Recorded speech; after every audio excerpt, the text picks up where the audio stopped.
Have you ever noticed how your day slips through your fingers without you fully remembering it? You wake up, check your phone, promise yourself you'll just glance at one message, and suddenly your mind is already somewhere else. You eat breakfast while scrolling, you work while half listening to music, you talk to people while thinking about what comes next. By the time the day ends, you feel tired, yet strangely empty, as if you were busy all day but never truly there for any of it. This isn't because you're lazy, undisciplined, or broken.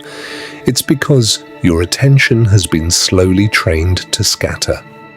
And the most dangerous part is that we've started to believe this scattered state is normal.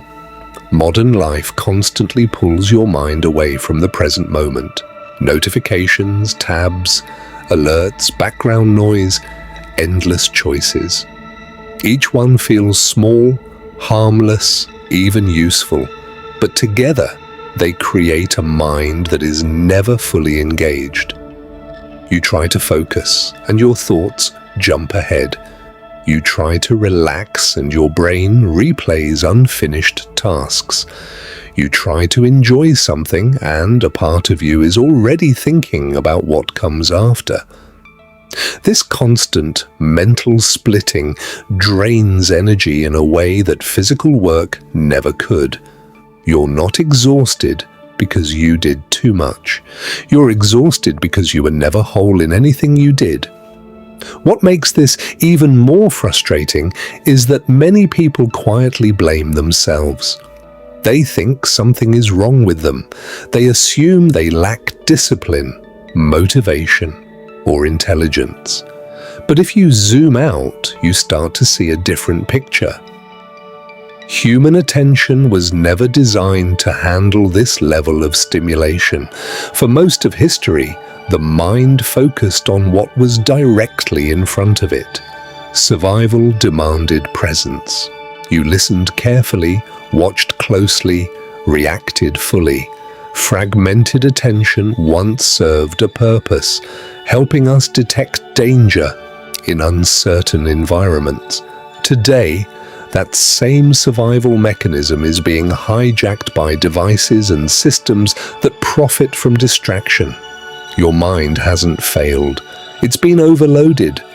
Here's the part few people talk about. Every time your attention breaks, there's a hidden cost. Not just lost time, but lost depth. When you switch tasks, your brain doesn't reset instantly.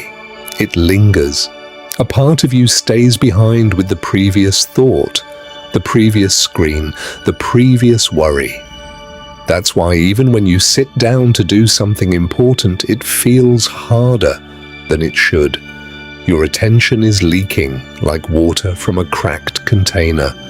You pour in effort, but it never fills up completely. Over time, this creates a quiet sense of frustration. You know you're capable of more, but you can't access it consistently. The most subtle damage, though, isn't productivity. It's identity. When your attention is always divided, your sense of self becomes divided too. You start living in anticipation instead of experience. You plan more than you act. You consume more than you create. You imagine versions of yourself instead of becoming one. Life turns into a series of half-felt moments. Meals lose their taste. Conversations lose their depth. Achievements feel strangely hollow. You're present enough to function, but not enough to feel fully alive. What if the problem isn't distraction itself, but the way we relate to it? What if fighting distraction head-on is the wrong approach? Most advice tells you to force focus, push harder, use more willpower. But willpower is fragile. It breaks under stress. It fades when motivation drops. And when it fails, you blame yourself again. This creates a loop: distraction, guilt, effort, burnout, distraction. The cycle repeats, quietly shaping your life. Now imagine a different approach. Imagine attention not as something you wrestle with, but something you train gently, consistently, patiently. Imagine focus not as a rigid state, but as a form of presence you return to again and again without judgment. This idea isn't new. In fact, it's ancient. Long before smartphones, long before productivity systems, there was a simple principle practiced in Japanese Zen traditions. A principle so straightforward that it almost sounds too easy. Yet when applied seriously, it changes how the mind works at its core. This principle teaches that the mind suffers not because it does too little, but because it does too much at once. That clarity doesn't come from speed, but from depth. That peace isn't found by escaping the moment, but by entering it fully. It suggests that when you give your complete attention to one action, something remarkable happens. The noise quiets. The sense of struggle softens. Time changes its texture. You stop feeling pulled in 10 directions and start feeling grounded, stable, whole. At first, this sounds abstract, almost poetic, but there's a reason this idea has survived for centuries. It works at the level where habits are formed and identities shift. It doesn't ask you to eliminate technology or escape modern life. It asks you to change how you show up to what you're already doing. One action, one moment, full attention. Not perfectly, not forever, but sincerely. Before explaining how this works, it's important to notice something within yourself. Right now, as you're reading or listening, is your mind fully here? Or is a part of it already drifting, thinking about something else you need to do, something you want to check, something you're waiting for? There's no need to judge that, just notice it. That gentle noticing is where everything begins, because the goal isn't to eliminate wandering thoughts. The goal is to stop being carried away by them. We live in a culture that praises multitasking but rarely questions its cost. Doing many things at once feels efficient, even impressive. But efficiency without presence creates a shallow life. You move fast, yet feel behind. You accomplish more, yet enjoy less. The ancient Japanese understood something we've forgotten. Depth creates speed later, but speed without depth creates emptiness. When you train yourself to be fully present in one thing, everything else becomes clearer. Decisions sharpen, learning accelerates. Work becomes meaningful instead of draining.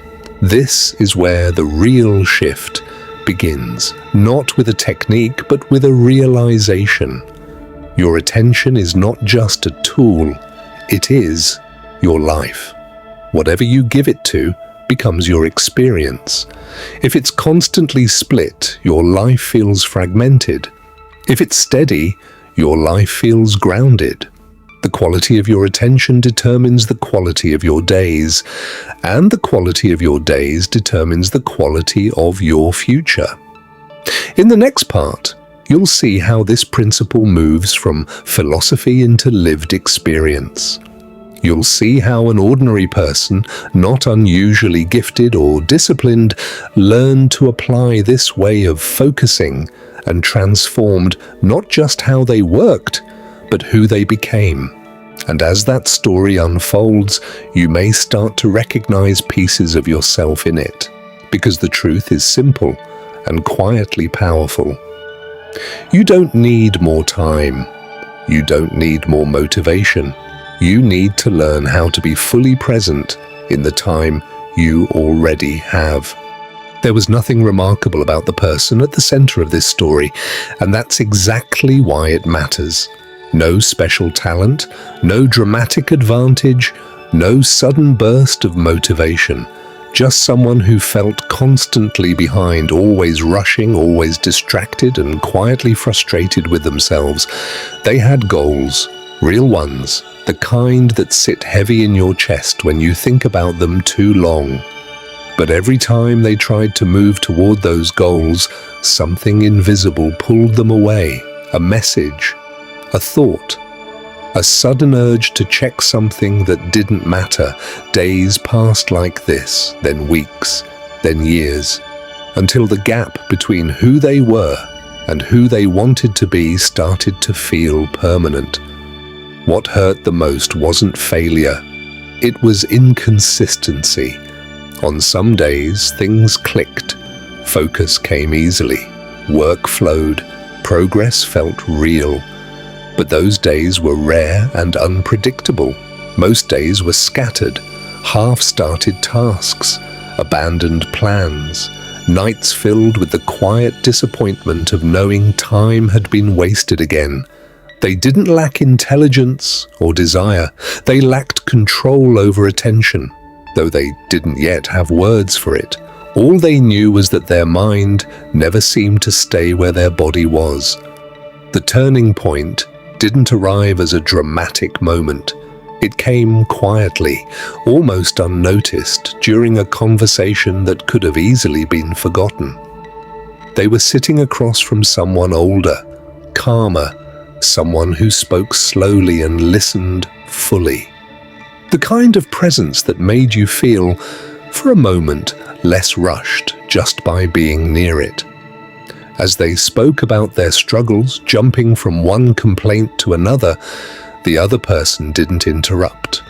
They waited, and then they asked a simple question that landed harder than expected. When you're doing something important, they asked, "Are you ever fully there?" At first, the question felt confusing. Of course they were there. They showed up. They sat at the desk, they opened the book, but the more they thought about it, the more uncomfortable the answer became. Their body was present, yes, but their mind was always elsewhere, planning, worrying, replaying, anticipating. The task in front of them was just one of many things competing for attention. The calm voice across from them explained that this divided state wasn't weakness. It was habit. A habit reinforced thousands of times a day without awareness. That's when the idea was introduced, not as a rule or a demand, but as a way of seeing. One action, full attention, nothing more, nothing less. When you read, you read. When you listen, you listen. When you work, you work. Not while thinking about the next thing, not while half escaping into distraction. Just this, just now. At first it sounded almost childish, too simple to matter. But something about the way it was said made it feel deeper than it appeared. The explanation wasn't rushed, it wasn't framed as productivity advice.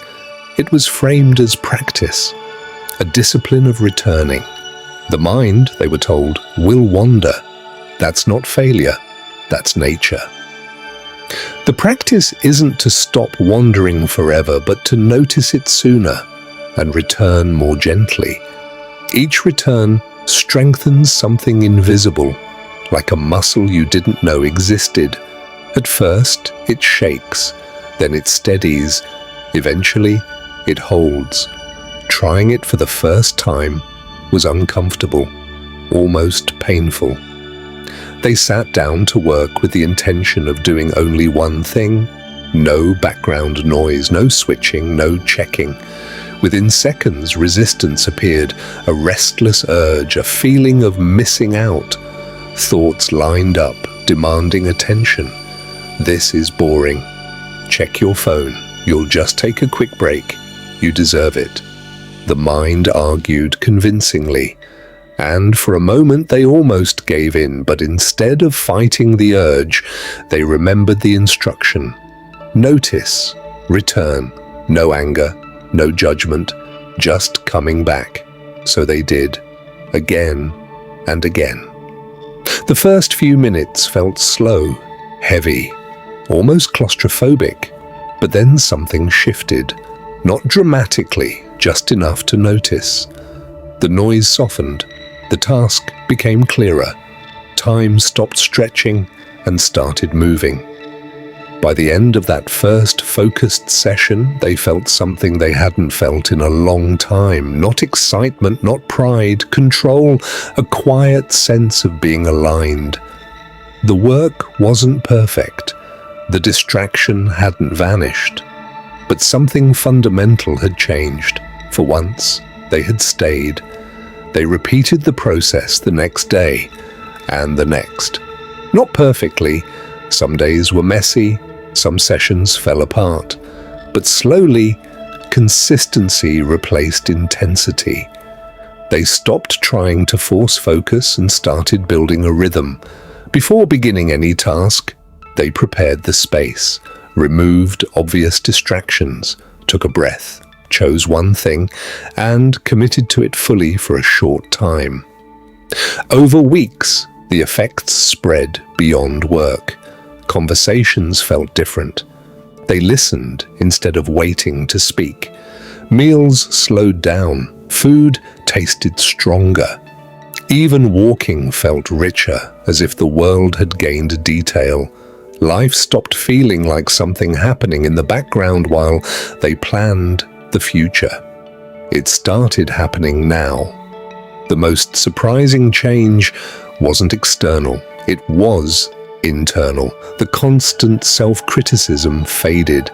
They no longer thought of themselves as someone who couldn't focus. That identity dissolved quietly, replaced by something calmer. Someone who practices attention.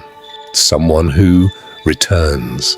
Someone who doesn't panic when the mind wanders, because wandering is no longer a threat. Opportunities didn't suddenly fall from the sky. Progress still required effort, but effort felt different now. It was clean, directed, free from the drag of constant interruption. Tasks that once felt overwhelming became manageable when broken down into moments of full presence. One paragraph, one problem, one step. There was a moment, months later, when they looked back and barely recognized the person they used to be. Not because life was perfect, but because it was no longer fragmented. They weren't living 10 minutes ahead or 10 minutes behind. They were here. And from that place, growth happened naturally. This is the quiet power of the practice. It doesn't announce itself. It doesn't demand belief. It reveals itself through experience, through showing you slowly and patiently what happens when you stop dividing yourself, when you stop treating attention as something to spend carelessly and start treating it as something sacred. By the time they realized how much had changed, the change was already complete. Not because distraction was gone, but because it no longer ruled them. They had learned something most people never do. Focus isn't about force, it's about presence. And presence, once practiced, reshapes everything that follows. What most people never realize is that what feels like a personal breakthrough is often the result of a deeper biological shift taking place quietly beneath awareness. When attention is trained gently and repeatedly, the brain begins to reorganize itself. This isn't metaphorical, it's physical. Neural pathways that once fired chaotically begin to stabilize. Regions responsible for impulse control, planning, and sustained focus grow stronger through use, just like muscles responding to consistent training. Each moment of noticing distraction and returning to the present is not wasted effort. It is a signal sent to the brain, teaching it what matters. This is why the practice works even when it feels subtle, especially when it feels subtle. The mind doesn't change through dramatic moments of inspiration. It changes through repetition, through showing up again and again to the same simple act of attention. Over time, the default state of the mind shifts. What once felt effortful becomes natural. What once required constant reminders begins to happen automatically. Focus stops being something you chase and starts being something you inhabit. But this shift only becomes sustainable when it moves beyond intention and into structure. Attention doesn't exist in isolation. It responds to the environment it's placed in. A mind surrounded by constant interruption will struggle, no matter how strong the desire to focus. That's why the practice was never meant to rely on willpower alone. It was always paired with preparation, simplifying the space, removing obvious temptations, designing conditions where presence becomes the easiest option, not the hardest one. This doesn't require extreme discipline or a monk's lifestyle. It requires honesty. Honesty about what pulls you away. Honesty about how often you give your attention to things that don't deserve it. When you begin to respect your attention, your choices naturally change. You stop opening 10 tabs at once. You stop reaching for your phone without thinking. You begin to ask a quiet question before each action. Is this where I want my attention right now? As this question becomes familiar, something unexpected happens. Discipline stops feeling heavy. It no longer feels like forcing yourself to do what you don't want to do. It starts to feel like alignment. You're not pushing against yourself anymore. You're cooperating with how your mind actually works. Short periods of deep presence followed by conscious rest. One task fully engaged, then a pause.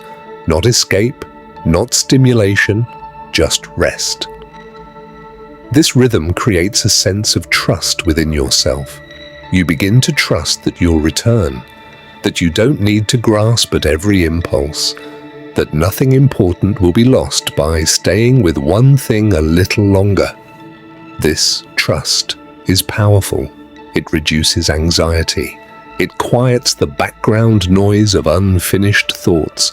It creates space where creativity and clarity can emerge naturally.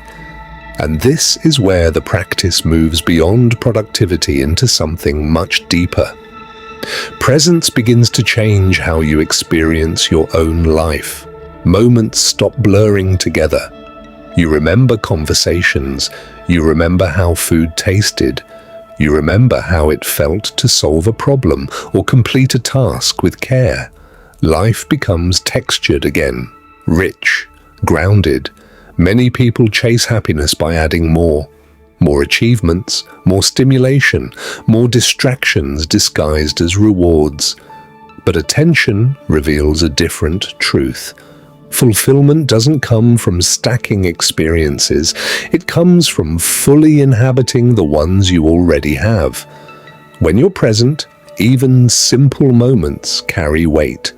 A quiet morning, a focused hour of work, a genuine conversation. These moments don't need enhancement, they need attention. Over time, this changes how you relate to success as well. You stop obsessing over outcomes and start respecting process. You realize that progress is built in moments, not milestones. One focused session doesn't transform a life. Hundreds of them do. Not through force, but through consistency, through showing up, even when motivation is low, especially then. This is why the practice endures in demanding environments. It supports long-term growth without burnout. People who cultivate attention don't necessarily work more hours, they work with more integrity. They give their full presence to what matters, and they rest without guilt when it's time to rest. This balance creates resilience. It allows effort to compound instead of collapse. As years pass, the effects become visible in ways others can sense. You speak with clarity. You listen without interruption. You move with intention. People feel seen around you, trusted. This isn't charisma, it's presence. And presence is rare in a distracted world. It stands out without trying. Perhaps the most profound shift happens internally. The constant feeling of being behind fades. You stop racing against time because you're no longer abandoning the moment you're in. Time stops feeling like something slipping away and starts feeling like something you're participating in. This doesn't mean life becomes easy. Challenges remain. Difficult emotions arise, distractions still appear, but they no longer define you. You begin to understand that attention is not something you either have or don't have. It's something you practice, something you return to. And every return is a quiet victory. Not because it makes you more productive, but because it brings you back to yourself. There is no finish line in this practice, no point where you graduate and never get distracted again. And that's not a flaw, it's the point. The practice mirrors life itself.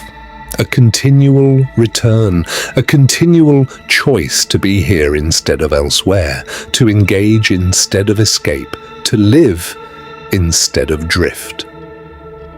In a world that constantly pulls you outward, this inward steadiness becomes a form of strength. You stop being at the mercy of every impulse, every notification, every fleeting thought. You become someone who chooses where their attention goes. And because attention shapes experience, you begin to shape your life more deliberately. This is not about becoming rigid or serious or detached. It's about becoming available. Available to your work, available to the people you care about, available to your own experience. When attention is whole, life feels whole. And that is the quiet promise of this path. Not instant transformation, not endless productivity, but a life lived with intention, depth, and presence. One thing at a time, full attention, again and again.